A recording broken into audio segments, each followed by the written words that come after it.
મિત્ર આ ઈટાજી આપણે પથ્થર કઢાવવા માટે મંગાવી છે।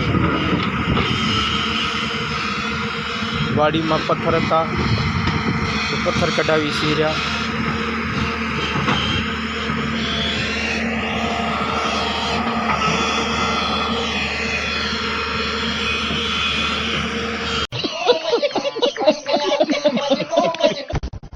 જો મિત્ર આપણે આ લોડર છે કાલ આલ્યો છે। આ ગાડી છે ખટારો લઈ આવ્યા છીએ ઈટાજી માટે બરોબર। ખટારો લઈ આવ્યા ઈટાજી માટે અને ઈટાજી એ હામી હાલે ઈટાજી હાલે શેરી તે અમારી જૂની માયા મિલકત કઈ વડીલોની દાબેલી છે તે કાઢી છે, એટલે કે પાણા સોનાની માયા પથ્થર એ જોઈને તમે રાધી થઈ જશો। અમે તો ખૂબ રાધી થઈ ગયા પૈસા દઈ દઈને, તમે પણ રાધી થઈ જશો।